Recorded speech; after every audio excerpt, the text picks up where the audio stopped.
아이의 평온은 부모의 가장 큰 희망입니다. 하지만 불안한 부모 마음은 조용한 평안을 갉아먹죠. 부처님은 전합니다. 진짜 자녀 복은 강하게 보호하는 것이 아니라 스스로 중심을 잡을 뿌리를 심는 것이다. 오늘은 그 뿌리가 자랄 수 있는 땅을 함께 만들어 가봅니다. 자녀를 키우며 무엇보다 바라는 건 그들이 따뜻하고 평온하게 세상을 마주하는 모습입니다. 그러나 우리 마음에 있는 걱정과 조바심이 아이의 평온을 가만히 흔들기도 합니다. 부처님은 말씀하셨습니다. 복은 가지를 주는 것이 아니라 자녀가 자기 뿌리에 조용히 기대는 기반을 주는 것이다. 이 영상 시리즈는 불안한 부모 마음을 다독이며 자녀가 스스로 평안을 찾을 수 있도록 어떤 밭을 만들어주면 좋은지 불교적 통찰로 함께 나눕니다. 좋아요와 구독, 댓글은 비슷한 길을 걷는 이들에게 작은 위로가 됩니다. 스승님, 아이에게 아무것도 부족하지 않게 해줬습니다. 좋은 옷, 좋은 교육, 좋은 환경까지. 그런데 왜 제 아이는 늘 불안해 보일까요? 제자의 물음은 모든 것을 주었지만 무언가 놓친 듯 한 부모의 허전한 마음을 비추고 있었습니다. 스승님은 조용히 뜰 앞에 작은 연못을 가리키며 말했습니다. 연못은 물을 가득 채워야 맑은 것이 아니다. 물이 고요해야 비로소 제 모습을 비춘다. 아이도 그렇다. 많이 가진다고 평온해지지 않는다. 고요할 틈이 있어야 자신을 만날 수 있다. 그 말은 제자의 가슴에 천천히 번졌습니다. 그는 깨달았습니다. 자신은 아이를 위한답시고 모든 순간을 채우고 시간마다 계획을 짜고 좋은 것들로 둘러싸며 정작 아이가 스스로 고요히 자신을 바라볼 틈은 허락하지 않았던 것입니다. 그날 이후 제자는 무언가를 더해주는 대신 조용히 덜어내기 시작했습니다. 일정 사이에 아무것도 없는 시간 한 칸을 남기고 질문에 바로 답하기보다 아이의 생각을 기다려보았습니다. 그리고 그 시간들 안에서 아이의 표정이 조금씩 달라졌습니다. 더 이상 불안하게 주위를 살피지 않았고 작은 일에도 자신의 마음을 조용히 말하기 시작했습니다. 부처님은 말씀하셨습니다. 아이의 복은 많은 것을 누리는 데 있지 않다. 스스로를 믿고 조용히 살아낼 수 있는 마음을 가지는 데 있다. 그 말처럼 제자는 이제 아이를 지켜준다는 생각보다 아이 곁에 단단한 뿌리가 되어주는 것이 진짜 자녀복이라는 걸 조용히 받아들였습니다. 다음 회차에서는 부모의 불안이 자녀에게 전해질 때 그 불안의 정체를 어떻게 들여다보고 평안으로 바꿔가는지를 나눕니다. 스승님, 저는 아이를 사랑합니다. 그런데 이상하게 자꾸 잔소리를 하게 되고 조바심이 앞섭니다. 그 불안이 아이에게 닿는 걸 알면서도 멈추기 어렵습니다. 제자의 고백은 사랑이라는 이름 안에 숨겨진 불안의 그림자를 보여주고 있었습니다. 스승님은 잔잔한 연기처럼 피어오르는 향을 바라보며 말했습니다. 향은 불길보다 연기로 더 오래 남는다. 부모의 마음도 말보다 감정으로 오래 남는다. 아이들은 그 말보다 그 마음의 떨림을 먼저 본다. 그 말은 제자의 마음을 깊이 멈추게 했습니다. 그는 돌아보았습니다. 아이에게 해준 말들은 좋은 말이었지만 그 말 속에 숨어있던 조급함, 불안, 두려움은 그보다 더 크게 아이에게 전해졌던 것을 그날 이후 제자는 자신의 말보다 자신의 마음을 먼저 돌보기로 했습니다. 입을 열기 전 한 번 숨을 고르고 감정이 흔들릴 땐 아이와 함께 침묵하는 연습을 했습니다. 말을 줄이자 마음의 공간이 생겼고 그 공간 속에서 아이의 반응도 조금씩 달라지기 시작했습니다. 부처님은 말씀하셨습니다. 부모의 평안이 자녀의 등불이 된다. 마음이 흔들리지 않는다면 그 자체로 아이의 쉼이 된다. 그 말처럼 제자는 이제 자신의 감정을 통제하는 것이 아이를 위한 가장 큰 배려라는 걸 조용히 받아들였습니다. 불안한 사랑보다 조용한 평안이 아이에게는 더 깊은 울림으로 남는다는 것도 다음 회차에서는 아이를 있는 그대로 바라보는 시선 부모의 기준이 아니라 아이의 중심에서 평안을 키우는 길을 나눕니다. 스승님, 아이를 정말 사랑하지만 가끔은 제 뜻대로 되지 않을 때 화가 나기도 합니다. 왜 그렇게 말 안 듣는지, 왜 그렇게 느린지 그럴 때마다 제 사랑이 맞나 싶습니다. 제자의 마른 기대와 현실 사이에서 흔들리는 부모의 마음을 담고 있었습니다. 스승님은 자연스럽게 자라는 들풀 하나를 가리키며 말했습니다. 들풀은 누군가의 기준으로 자라지 않는다. 그 자리에 맞게, 그 빛에 맞게 스스로의 길로 자란다. 아이도 그렇다. 사랑이란 그 성장을 있는 그대로 지켜보는 일이다. 그 말은 제자의 마음을 조용히 흔들었습니다. 그는 생각했습니다. 자신은 아이가 잘 되기를 바랐지만 사실은 잘 된다는 말 뒤에 자신만의 기준을 두고 있었습니다. 그 기준에 맞추지 않으면 걱정이 되었고 그 걱정이 곧 불만이 되어 아이를 향해 흘러갔던 것입니다. 그날 이후 제자는 기준을 내려놓는 연습을 시작했습니다. 아이의 말이 자신의 기대와 달라도 그 아이의 속도와 방향을 먼저 이해해보려 노력했습니다. 아이를 바꾸기보다 자신의 시선을 바꾸자. 그 아이는 더 이상 느리거나 부족하지 않았습니다. 그저 자기만의 길을 걷고 있었을 뿐이었습니다. 부처님은 말씀하셨습니다. 자녀의 복은 그들이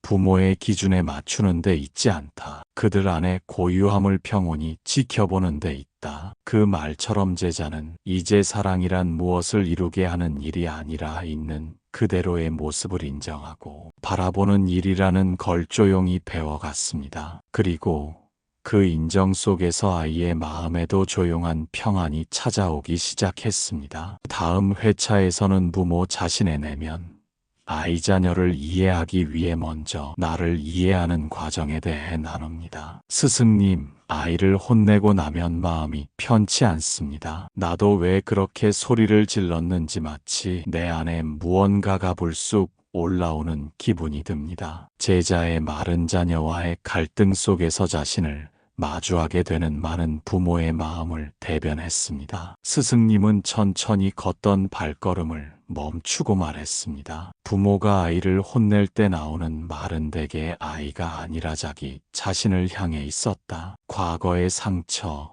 억눌렀던 감정, 그 기억들이 아이를 통해 드러난다. 그 말은 제자의 가슴 속에 오랜 침묵처럼 스며들었습니다. 그는 문득 깨달았습니다. 아이에게 화를 내는 순간 사실은 자기 안에 억울함, 자기 안에 불안, 자기 안에 상처가 울고 있었던 것이라는 걸. 그날 이후 제자는 아이를 대하기 전에 자신을 먼저 바라보았습니다. 왜 그 말에 화가 났는지, 왜 그 행동이 버거웠는지 조용히 묻고 그 속에 숨어있는 어린 시절의 자신을 만났습니다. 그 자신은 이해받고 싶고 조금만 쉬고 싶고 혼나지 않고 조용히 기대고 싶었던 작은 아이였습니다. 부처님은 말씀하셨습니다. 자녀를 다독이기 전에 내 마음 안에 어린 나를 먼저 껴안아야 한다. 거기서 비로소 진짜 평안이 시작된다. 그 말처럼 제자는 이제 아이를 훈육하기보다 자신을 위로하는 일이 먼저라는 것을 알게 되었습니다. 그리고 그 위로가 곧 아이에게도 부드러운 마음으로 전해졌습니다. 자신을 다정하게 대할수록 자녀도 더 자주 웃을 수 있다는 걸 조용히 실감할 수 있었습니다. 다음 회차에서는 아이를 평안하게 하는 부모의 말, 그 말의 온도와 여백에 대해 나눕니다. 스승님, 아이에게 좋은 말을 하려고 해도 자꾸 목소리가 올라가고 결국 상처 주는 말로 끝납니다. 말을 잘한다는 게 단순히 예쁘게 말하는 걸까요? 제자의 물음은 말이 가진 무게를 알고 있는 사람만이 할 수 있는 고백이었습니다. 스승님은 고요한 시냇물 소리를 가리키며 말했습니다. 물은 많이 흐른다고 시끄럽지 않고 천천히 흐른다고 약하지 않다. 부모의 말도 그렇다. 짧고 단단하며 조용하고 따뜻한 말이 아이의 마음을 오래 채운다. 그 말은 제자의 가슴에 고요한 파문을 일으켰습니다. 그는 돌아보았습니다. 말을 많이 하려 했던 시간, 잘 설명하고 잘 가르치려 했던 순간. 하지만 정작 아이에게 남았던 겉말의 내용보다 그 말에 담긴 감정의 결이었습니다. 그날 이후 제자는 말의 양을 줄이고 말의 방향을 바꾸기 시작했습니다. 왜 그렇게 했니? 라는 말 대신 그렇게 하고 싶었구나 라고 묻고, 그건 안 되라는 말 대신이건 이렇게 하면 좋겠어 라고 건넸습니다. 말은 달라졌고 아이의 반응도 달라졌습니다. 거부 대신 고개를 끄덕이고 침묵 대신 자신의 이야기를 꺼내기 시작했습니다. 부처님은 말씀하셨습니다. 말은 지혜보다 마음을 먼저 담아야 한다. 그 마음이 평안하다면 말은 길지 않아도 오래 남는다. 그 말처럼 제자는 이제 말로 아이를 변화시키려 하지 않았습니다. 대신 말로 아이를 안아주는 연습을 했고, 그 말들 속에서 아이의 마음도 서서히 평안을 배워갔습니다. 다음 회차에서는 자녀에게 물려주는 평안의 방식 눈에 보이지 않지만 가장 중요한 삶의 기운에 대해 나눕니다. 스승님, 아이에게 남겨주고 싶은 게 많습니다. 학벌, 재산, 좋은 기회들 하지만 문득 이 모든 것이 그 아이를 지켜줄 수 있을까 의문이 들었습니다. 제자의 말은 자녀를 위한 마음속에서 진짜 중요한 것이 무엇인지를 찾고자 하는 질문이었습니다. 스승님은 바람결에 흔들리는 작은 촛불을 보며 말했습니다. 바람은 막을 수 없다. 하지만 촛불 안에 심지가 단단하다면 그 빛은 꺼지지 않는다. 자녀에게 줄 가장 큰 복은 흔들려도 꺼지지 않는 내면의 평안이다. 그 말은 제자의 가슴에 조용히 들어앉았습니다. 그는 돌아보았습니다. 자신은 아이의 바깥을 채우려 애썼습니다. 좋은 성적, 좋은 인간관계, 좋은 직장. 하지만 세상은 늘 바람이었고, 그 바람을 온전히 막아주는 것은 부모의 바람이 아닌 아이의 중심이라는 것을 처음으로 깊이 깨달았습니다. 그날 이후 제자는 아이의 실수를 혼내기보다 그 실수 속에서 무엇을 느꼈는지를 물어보았고, 성공을 칭찬하기보다 그 과정에서 어떤 마음이 들었는지를 조용히 들어주었습니다. 아이의 내면이 조금씩 말을 하기 시작했고, 그 말들 속에는 기쁨, 두려움, 기대, 실망, 삶을 통째로 살아가는 깊은 감정들이 담겨 있었습니다. 부처님은 말씀하셨습니다. 평안은 물려주는 것이 아니라 같이 배우는 것이다. 부모가 평안할 때 자녀는 그 기운을 자연스레 따르게 된다. 그 말처럼 제자는 이제 무엇을 남겨줄까 보다 어떻게 함께 살아갈까를 더 깊이 생각하게 되었습니다. 그 삶의 방식 속에서 아이 또한 조용하고 깊은 자기만의 뿌리를 내려가기 시작했습니다. 다음 회차에서는 자녀의 고통에 함께하는 법, 그들의 아픔 앞에서 부모가 가져야 할 마음을 나눕니다. 스승님, 아이가 아플 때면 마음이 무너집니다. 몸이 아프든 마음이 힘들든 그 고통 앞에서 제가 아무것도 할 수 없는 것 같아 무력해집니다. 제자의 말은 사랑하는 이를 위한 마음이 자신을 얼마나 아프게 할 수 있는지를 고스란히 보여주었습니다. 스승님은 흐르지 못하고 고여있는 물을 가리키며 말했습니다. 물을 맑게 하려면 억지로 퍼내는 것이 아니라 조용히 흘러가게 해야 한다. 아이의 고통도 그렇다. 지켜보되 흐를 수 있도록 곁을 내어주는 것이 부모다. 그 말은 제자의 마음을 천천히 비추었습니다. 그는 돌아보았습니다. 아이의 아픔을 지워주고 싶었고, 대신 아파주고 싶었으며, 빨리 지나가길 바라며 조급히 위로하고 싶었습니다. 그러나 그것은 아이의 고통을 인정하지 못하는 자신의 불안이었음을 조용히 자각하게 되었습니다. 그날 이후 제자는 아이의 아픔을 없애려고 하기보다 그 아픔 옆에 조용히 앉기로 했습니다. 많은 말을 하지 않았고 해결책을 강요하지 않았으며 그저 그 아픔이 지나갈 수 있도록 공간을 열어두었습니다. 그 시간들 안에서 아이도 자신의 감정을 말하기 시작했고 아픔을 두려워하지 않고 천천히 견디는 법을 배워갔습니다. 부처님은 말씀하셨습니다. 진짜 위로는 고통을 없애는 것이 아니라 그 고통이 있어도 괜찮다고 곁을 내주는 것이다. 그 말처럼 제자는 이제 자녀를 지키려 애쓰기보다 자녀와 함께 머무는 법을 배우게 되었습니다. 그리고 그 머무름 속에서 둘 사이엔 말보다 더 단단한 신뢰가 피어나기 시작했습니다. 다음 회차에서는 자녀가 멀어질 때 찾아오는 외로움, 그 거리를 어떻게 받아들이고 마음의 평안을 지키는지를 나눕니다. 스승님, 아이가 자랄수록 점점 저와 거리가 생깁니다. 말을 줄이고 자신만의 시간을 가지려고 하고 어느 순간부터 이 집안에 서로 다른 두 마음이 따로 있는 듯한 기분이 듭니다. 제자의 말은 성장한 자녀와 부모 사이에 자연스레 생겨나는 거리감을 그대로 비추고 있었습니다. 스승님은 멀리 날아가는 새의 떼를 가리키며 말했습니다. 새는 하늘을 향해 날지만 자신의 둥지를 잊지 않는다. 자녀는 멀어지는 것이 아니라 자신만의 방향을 찾는 것이다. 그 말은 제자의 가슴을 천천히 덮는 햇살처럼 따뜻하게 감쌌습니다. 그는 돌아보았습니다. 어릴 적엔 무엇이든 함께하려 했고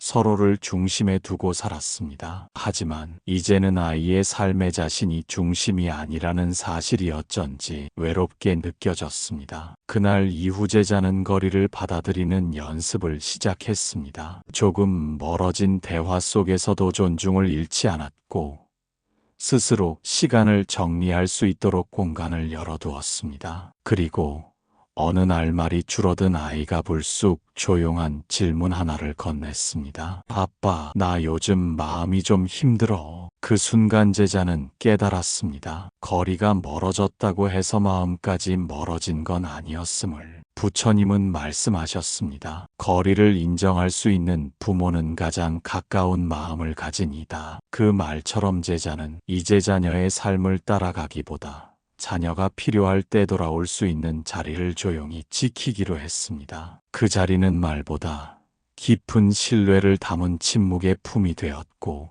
그 품 안에서 자녀도 자신도 서로를 다시 받아들이게 되었습니다. 다음 회차에서는 자녀를 떠나보내는 순간 그 이별의 마음과 남겨진 평안을 어떻게 지켜가는지를 나눕니다. 스승님, 이제 아이가 곧 집을 떠납니다. 알고는 있었지만 막상 그 순간이 다가오니 마음이 텅 비는 듯합니다. 제자의 마른 사랑을 보낸다는 일이 얼마나 고요하고 깊은 이별인지를 보여주었습니다. 스승님은 지는 해를 바라보며 말했습니다. 해는 지는 것이 아니라 다른 하늘로 가는 것이다. 자녀도 떠나는 것이 아니라 자기 삶의 하늘로 가고 있는 것이다. 그 말은 제자의 가슴 속에 잔잔한 수면처럼 퍼져갔습니다. 그는 생각했습니다. 아이를 품었던 시간들, 함께 웃고 울고 성장했던 모든 나날이 이제 하나의 계절처럼 조용히 지나가고 있다는 것을. 그날 이후 제자는 이별을 준비하는 마음으로 아이를 바라보았습니다. 더 많이 말하지 않고 더 많이 안아주지도 않고